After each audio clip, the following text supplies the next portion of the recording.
Hi, and welcome to another edition of Your Health Matters with Dr. Benjamin Bryant, Chief of Staff and General Surgeon here at Conneaut Medical Center. Dr. Bryant, I don't know about you, but I'm kind of glad the holidays are over. Well, you know, everybody looks forward to them all year, and then they come and they're exhausting. Yeah. But wonderful, but exhausting. It's nice to settle back down. It is, it really is. I see we have a couple guests with us today. Well, yes, indeed. I'll introduce this man, but I really don't need to this town. This is Dr. Sam Namey, who is in the Conneaut emergency room, and I don't know if there's too many people who don't know him face to face, but he's the director of our emergency room, and I also have with us Ann Disselrath, who is assistant nurse manager for the emergency room and the urgent care center. And we want our town to know about the urgent care center that opened here at the beginning of December. It's been going for about a month, and it represents I think, very significant advantage to our town. It's important for people to understand what it is, how it works, who goes there.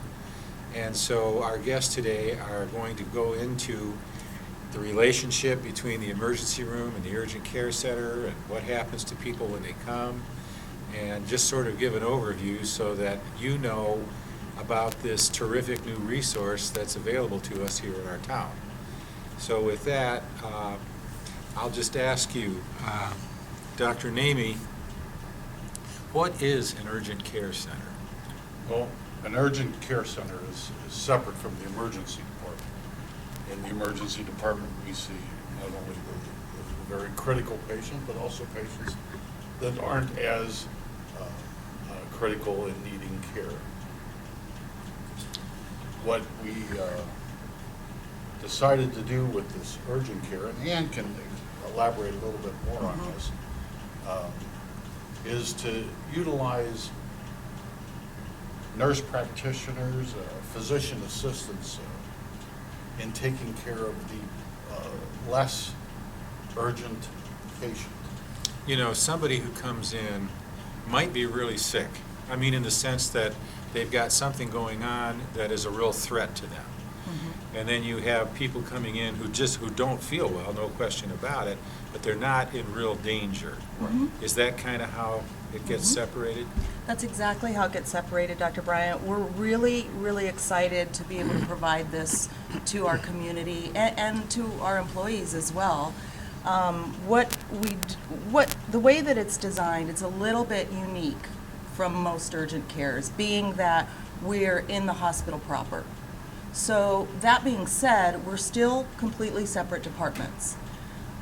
When a patient wants to be seen in the urgent care, they present to the emergency department and they're triaged by a nurse. Okay, so the patient may want to come to the urgent care, or the patient may Correct. want to come to the emergency room, but they're first seen by a nurse who Right. determines really where the appropriate place is for them to go. That's correct. So- All patients are going to be triaged by a registered nurse, and then they're going to be given the option, regardless of certain things that we will see traditionally in urgent care sees, minor illnesses, minor injuries.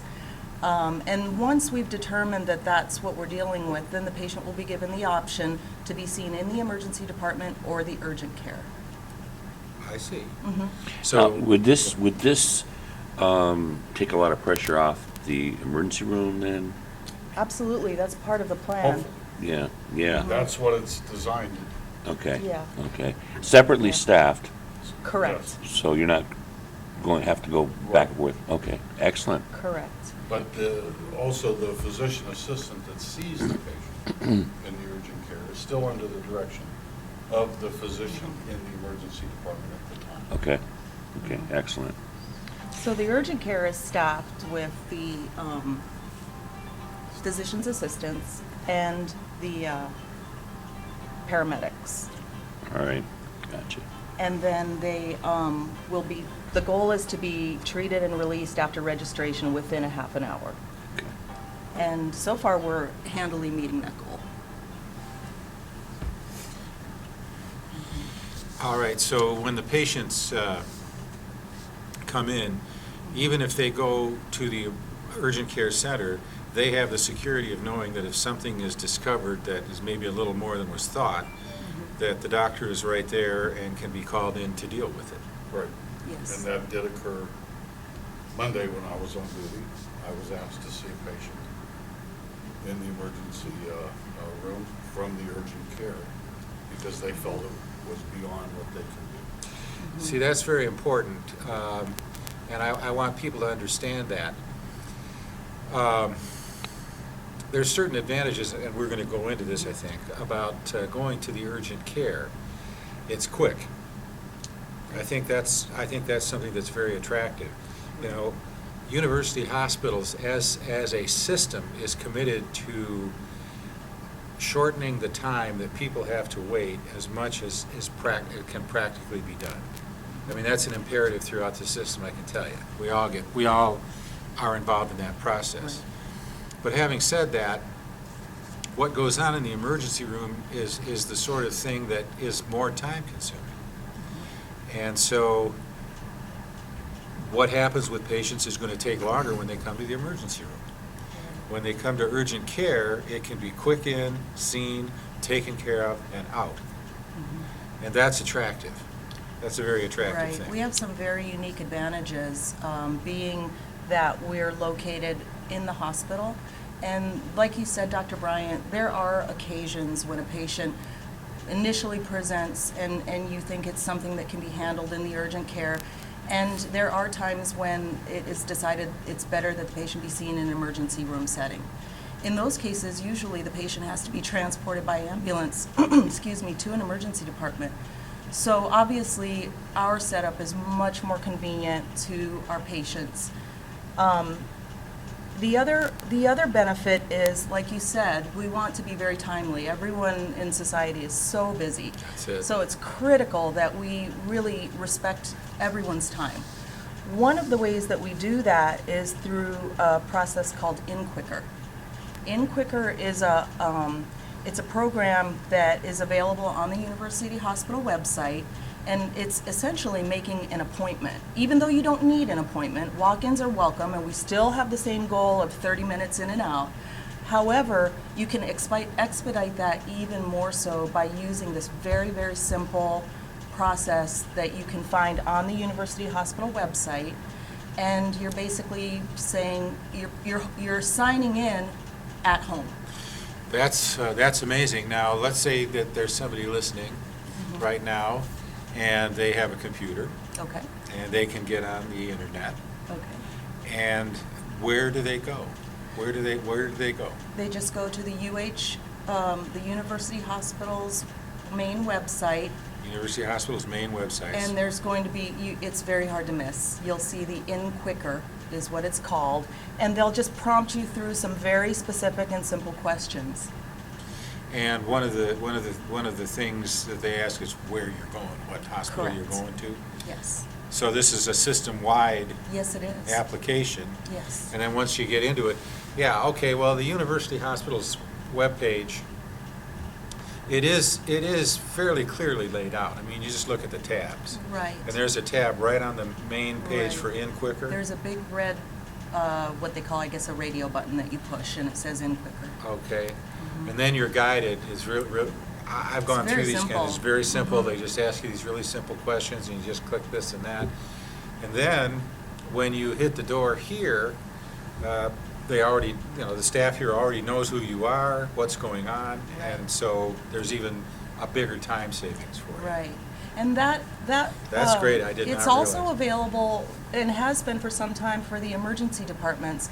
I've used it myself personally. Of course, for the emergency departments, you have to take certain illnesses before you would take others. That's why we triage. Sure. So it's effective, but it will be even more effective in an urgent care setting where they're already triaged to a certain level.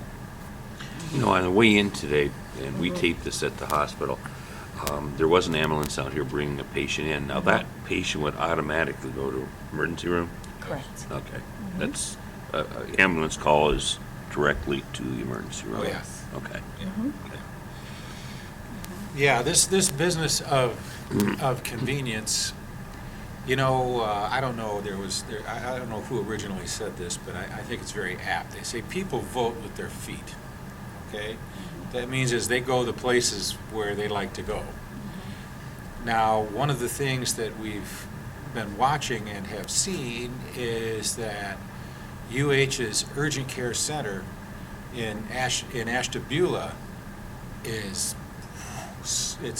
amazing how busy it's gotten, how quickly.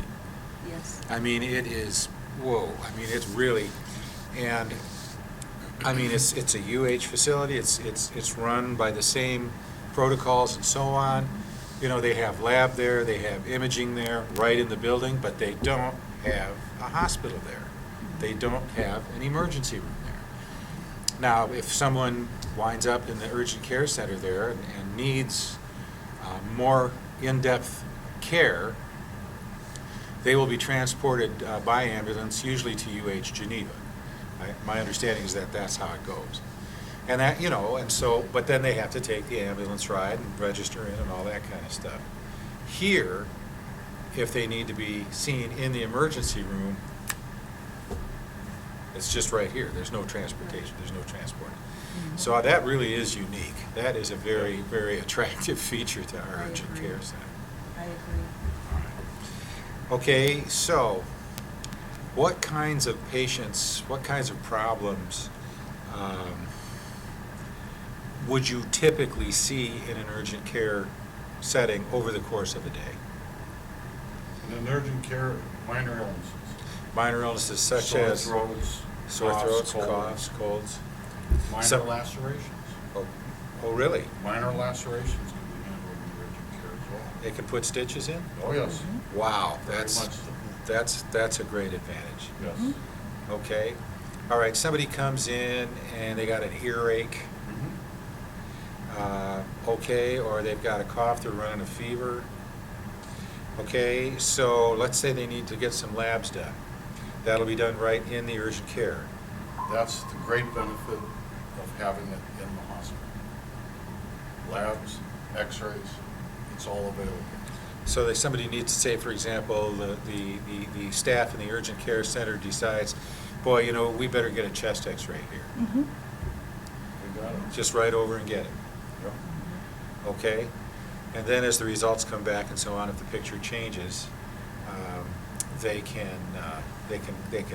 call the emergency room Right. doctor. Let's say it's not just a cough due to a viral illness, but a consolidated pneumonia.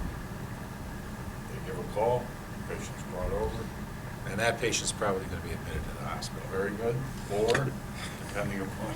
Right. We have another service that we're very excited about as well. If the patient is not admitted to the hospital and they're seen in our urgent care, we have University Hospitals has an app called ZocDoc. What is And ZocDoc? It is a wonderful, extremely simple to use application, or app as we all know it. Is it for like desktop computers, laptops, smartphones? Anything, smartphone, pop it right Smartphones. up on your smartphone.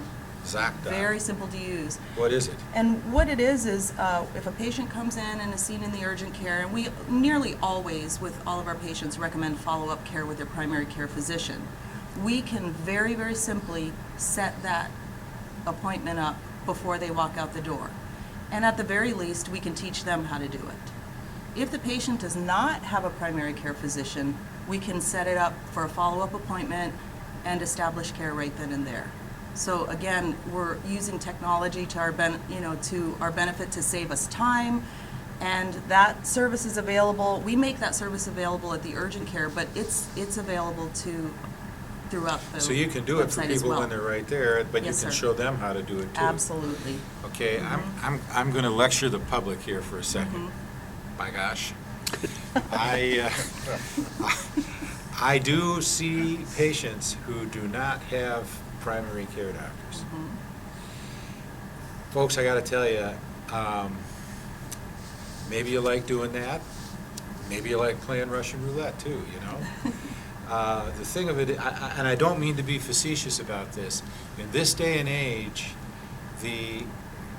it's always sort of been known, but the emphasis is getting stronger and stronger on prevention and on, if something isn't prevented, catching it early. I mean, everybody at this table will attest at the huge difference in what the patient experiences depending on whether something is prevented or not, or whether it's caught early or not. And we have available to us now ways of checking and looking for things to prevent things from happening. See, like, for example, preventing a colon cancer is a very, very different proposition than treating a colon cancer. And I mean, just put on your imagination for a second and think about how it would be in your life if, for example, you had a primary care physician who noticed that you hadn't had a colonoscopy and sent you to get one, and you bit the bullet and did it, and when it was over, you found out that you had something going on that was headed towards cancer, and now it's not, and you walk away. As opposed to being told, you've got cancer, now you're looking at a big operation, possibly chemotherapy. Look at the difference. Or if you come into your primary care doctor and he says, gosh, your blood pressure is 180 over 100. You know, you're gonna wind up in kidney failure, you're gonna have a heart attack or a stroke, you're gonna lose your vision, and instead that gets treated. And so now your blood pressure goes back to normal, and those risks go away, as opposed to having one of those things happen, which completely changes your life. All I mean to say by this is that it's very, very important to have a primary care doctor who knows you and who can make sure that all the appropriate testing is being done, all the preventive things are being done to save you all that grief and give you the best quality of life that you can have. And we do have, you know, people who don't have primary care physicians. The primary care community of doctors in our town is stabilizing, okay? We have got new docs here. You know, some practices have been closed because they've been full, but that's not the case anymore. We've got new docs here who are accepting patients right in the town, who are going to be staying here, who can then pick up that care and make sure that you stay out of trouble.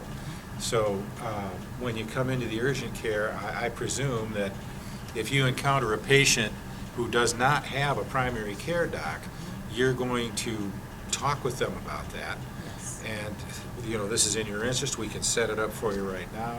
You can show them how ZocDoc works, and there you go. Right. So I had to make that point because I see it. I mean, I had a patient this week, hadn't been to the doc in 10 years, okay? No medications, I mean, no testing of any kind. Wow, okay, so we're going to try and get him. So that also is a service that is rendered to the patients of our town when they come in. Yep. All right. Now, the urgent care is open now, what, 4 days, is it? 4 days a week, 5 days? 5 days? Well, actually, that changed in January. We're open 6 days a week. Oh, really? Currently, our days are Friday through Tuesday, 10 to 6 are the hours. Friday through Tuesday, 10 to 6. Okay, so that people can come in after they get off work, for example. Absolutely. Okay, and those hours are going to be expanding, right? And the days are going to be expanding?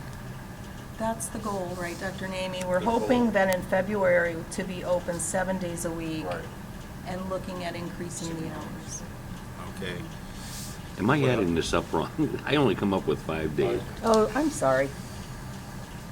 Is that correct? 5? Right, currently, we're going to be looking at 7 days a week in February. Okay, got you.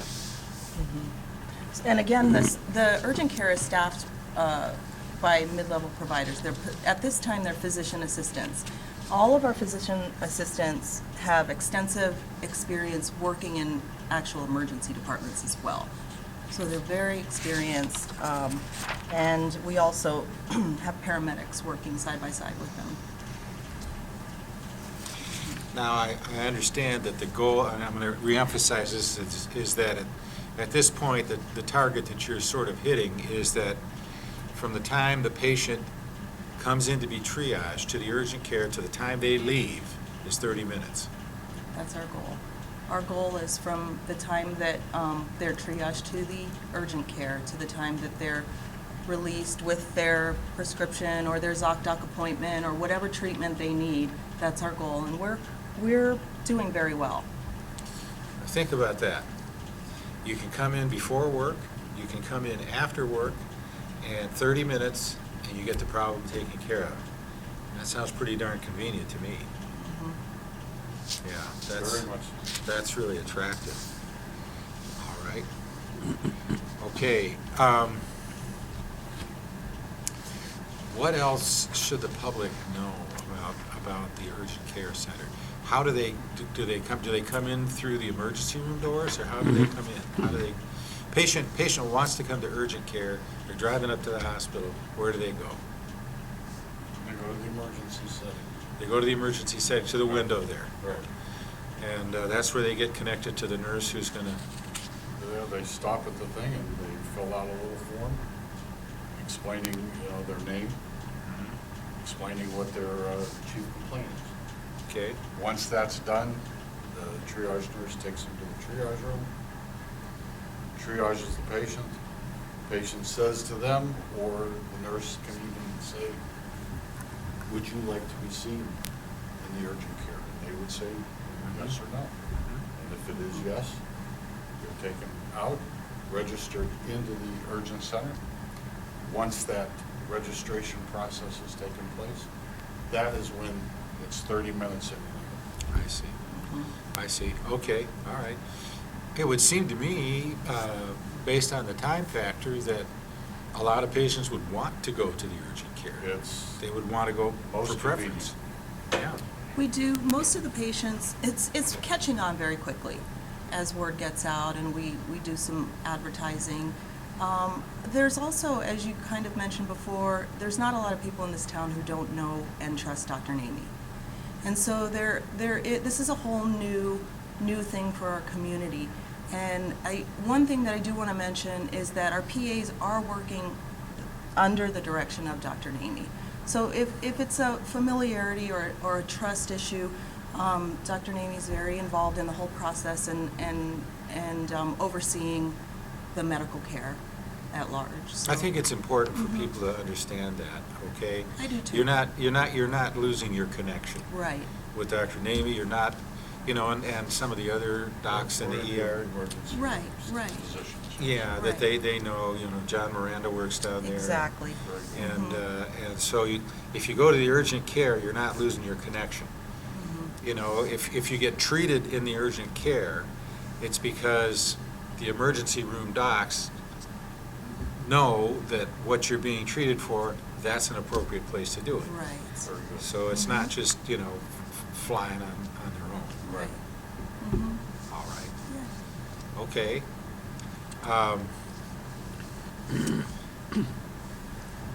How many patients are we seeing currently in the urgent care? It varies a little bit, Dr. Bryant. We're seeing our numbers increase steadily. So right now we're creeping up into about a dozen to 15 or so in that neighborhood. A day? A day, yeah. And Wow, that's faster. That's faster than I. yeah, I mean, it's not consistently at those numbers yet, but more and more we're seeing it go in that direction. And of course, it depends on, how busy the emergency department is as well. If it's a weekend or a weekday, different things like that factor in.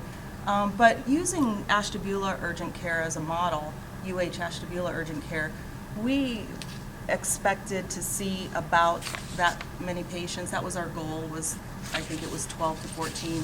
And they're seeing consistently more than 30 patients a day, 30, 35 patients. So that really took off, and it's a huge asset to the community. And we're looking at reaching those numbers here fairly quickly as well.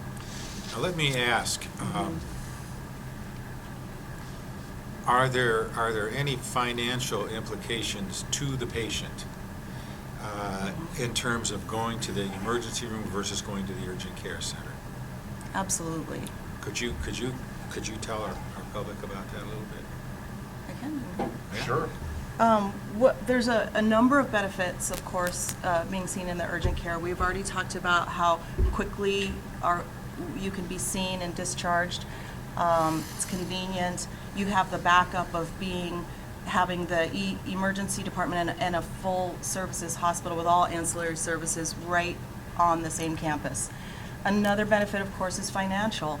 A lot of us know that our co-pays keep going up and up and up, and we aren't able to get into our primary care physician, but we do have an issue that needs to be addressed, and we don't want to pay $250 to get an antibiotic for your ear infection or whatever the case is. Which is So, an emergency room. Which is an right, it's a emergency typical room charge. emergency Right. department copay.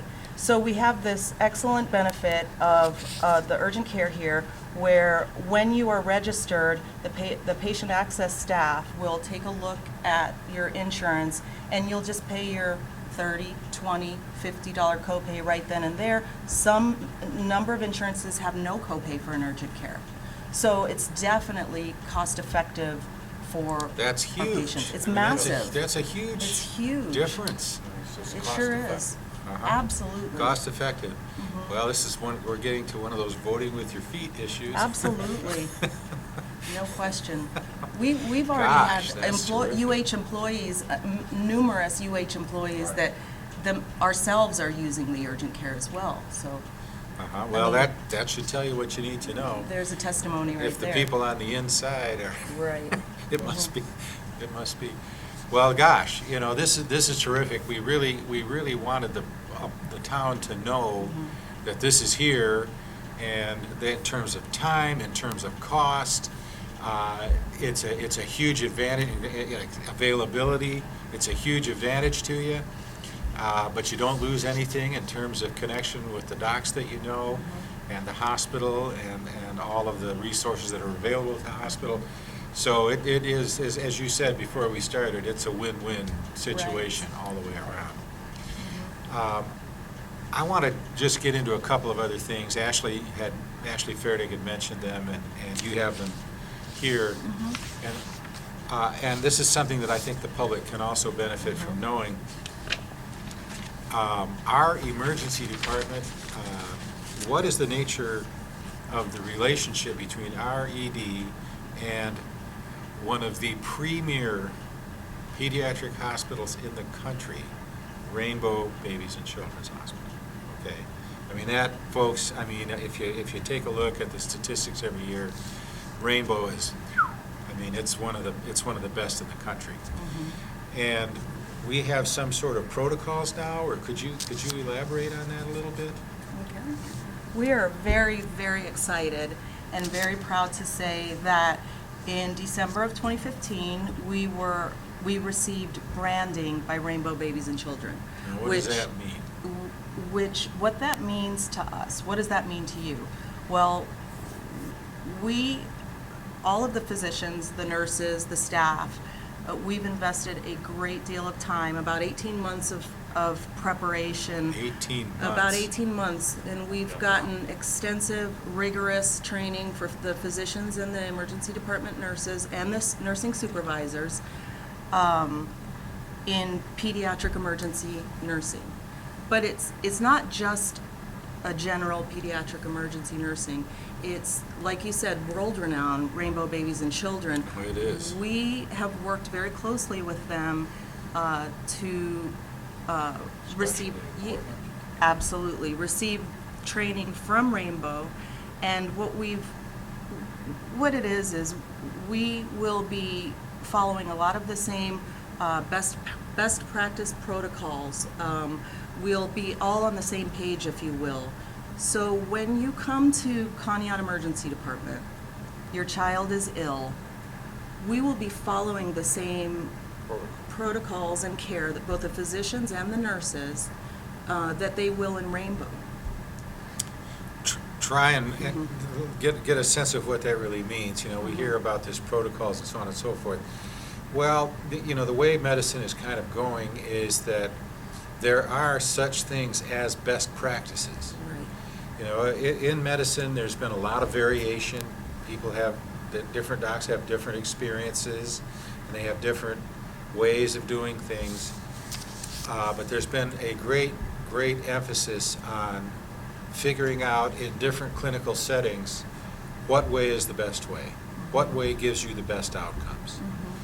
And doing that based on evidence, Right. not based on opinion, but based on, okay, if we do this, what happens to the people? If we do that, what happens to the people? Oh, these people do better. This is a better practice than this. And refining and refining and refining that. And then what University Hospitals is doing is moving those best practices system-wide. So that any university hospital's facility that you touch, boom, all those same protocols that have gone through that kind of research are available and will be followed. Right. And so what you're telling us is that in a very real sense, if somebody with a pediatric, if one of your kids gets really sick or you're really worried about one of your kids, if they come here to our emergency room, they're going to receive pretty much exactly the same care that they would receive if they hit the emergency room at Rainbow. Now, if something more is required, obviously we have seamless transition over to Rainbow. Which is another huge benefit. So since we're very standardized with the best practice protocols. The physicians are in constant contact 24/7 with the pediatric emergency physicians at Rainbow. So if there's any question, they can just, boom, pick up the phone and talk with them. Highly encouraged to, and it's something that we're using. Wow. And so in the event that your child is ill enough that they have to be admitted, we won't keep them here at UH Conneaut, but like Dr. Bryant said, the transition is seamless. We get them in an ambulance, and when they get to Rainbow, they continue with what's already in place instead of having to undo or redo. That is just unbelievably important. Right. Yeah, I mean, the things that have been started at Rainbow have already been started here. And when the child reaches Rainbow, they already know who it is, they Right. already know what's going on. So it's just, Continuity of care. so it's continuity of care. Think about what that means in a small town like ours. In a small town like ours, having access to essentially world-class pediatric care. Right? We're taking that real seriously too, Dr. Bryant. We put that rainbow on our sign. We have a real strong obligation That's to right. continuously train and educate and just keep up with the training. And so we are doing quarterly data collection, chart audits, training, mandatory for physicians and ED nurses, and we're all taking it all very seriously so that we can provide the absolute best care to your children. And we see in our emergency department a very large pediatric We sure population. do. Is that right? We Yes, sure it do. is. Outside of Rainbow, with all the community hospitals, I believe Conneaut, if not the highest percentage, we're up there pretty high for pediatric patients. So this becomes very, very important. Absolutely. All right. Well, I'm glad that our public has a chance to hear this. Right. This is really important for all of us here in our community to know that this exists here, that we can do this here. Yes. That's fantastic. That It really is It's fantastic. very beneficial to the community. All right. Well, folks, I mean, what you've heard today so far is huge. I mean, it's amazing. But, why stop there? What can you tell us about the Chest Pain Center? Well, we're also, and have been since 2011, a certified chest pain center. What does that mean? What does that mean? As far as the chest pain center, Yeah. okay. What we did was we partnered with EMS to standardize the best practice, the way the patient is treated before they hit the emergency room, the way they're treated in the emergency room. And once that standard was in place, what we found was basically life-saving. Absolutely. So what we're talking about here is that somebody calls the ambulance because they're having chest pain, Right. which obviously suggests that there's a heart problem. Not all chest pain is cardiac in nature. That's right. However, if it is, by putting those protocols in place, by putting that standardization of practice in place, we treat them quickly. And I was always told that time is myocardium, or time is cardiac muscle. That's, yeah, absolutely. And by doing that very quickly, we're basically saving lives. There's no doubt about it that we're saving lives. And when I first started this chest pain center process, it was at another facility in another state, and we went through accreditation initially, and a lot of us were really confused about what that meant. How is that different from what we're already doing? And actually, it's quite different in a lot of ways. Much like what we are accomplishing with Rainbow, using those best care, using that science, using that evidence-based science that is proven to be best practices, and being methodical, being consistent, and really honing down to some very specific standards, partnering strongly with EMS, we are saving lives left and right.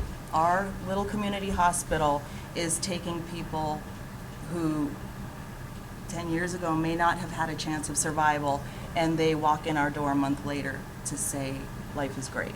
And when you mention EMS, now we're talking about our local fire department? We are. We Okay. are. Both our paid fire department, EMS, and our volunteers, Right. they are outstanding. We could not accomplish what we accomplished without them. There's no chance that we could. What they do is when they hit the field and they have a patient with chest pain, an electrocardiogram is done. And that electrocardiogram is sent to me or sent to the emergency department. So it can be sent electronically Yes. instantly. Yes. And I From can the see it field. From the Yes. field. Holy smokes. And we Come a see long it. way. We have come a very long way. Right. So there's something that we call the chain of survival, Wow. which is a term That's amazing. that when you're looking at surviving a cardiac event or a heart attack.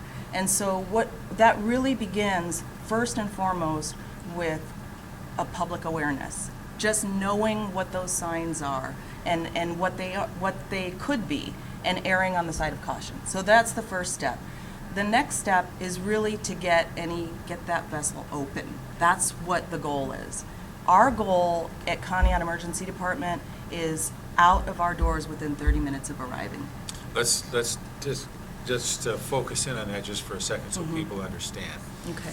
When you're having a heart attack, most of the time, not always, but most of the time, it's because the blood flow to the heart has reached a critical level. Right. The arteries to the heart are narrowing down and narrowing down, and they get narrow enough so that they're easily blocked. Right. And if one of those gets blocked, then blood isn't going to the heart, okay? Or to that part of the muscle. That part of the muscle of the heart, okay? When that happens, that's very painful, Right. okay? So that's chest pain, is that the heart's not getting enough blood. So what Ann is talking about is getting that vessel open as Right. quickly as possible, and that's what Dr. Namey was talking about, is that time is heart muscle. Right. The quicker that blood flow gets restored, the more likely it is that the heart muscle is going to live, Right. and that's really crucial. So you're saying 30 minutes? Well, 30 minutes in and out of our door is our goal. Now, we live in northeastern Ohio. We've been fairly lucky so far this winter, but I don't expect that to last. No. So we have other things that we do to support and to treat in the event we cannot get them out the door in 30 minutes. However, we're always striving for that goal. So partnering with EMS is critical. Oftentimes, EMS recognizes from the EKG, from the symptoms in the field, what's happening. Dr. Namey has eyes on the EKG within minutes, and they're activating a helicopter to land on our pad before the squad gets to the hospital. So that Wow. is ideal. That's what That's we're looking for, impressive. and it happens. In an acute It happens. situation. It happens. Yeah. This it is does. this is very important. Oh, my gosh. Yeah. I mean, think about this, folks. I mean, your mom or your dad starts having chest pain. Mm-hmm. It is a heart attack, okay? And we talked about the timing to get that vessel back open. Right.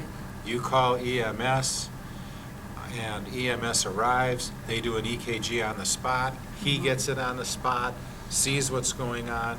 Helicopter called before you even get to the hospital. It happens that way sometimes. You see, Yep. and so when you look at how can we actually look at this process and take time out so that we compress it as much as we can, that's what Right. we're talking about here. And that's the gold standard there, what we're trying to achieve. Sometimes it's not feasible for a variety of reasons to rendezvous, is what we call it, between the EMS and the helicopter. In that case, you'll come into the emergency department. Our ER physicians are, obviously, they're experienced and trained, but they're also in consultation with cardiologists at UHKs. So some of the medications, for example, that are used to either increase the size of the vessel or dissolve a clot or something like that, they'll get started in our ER?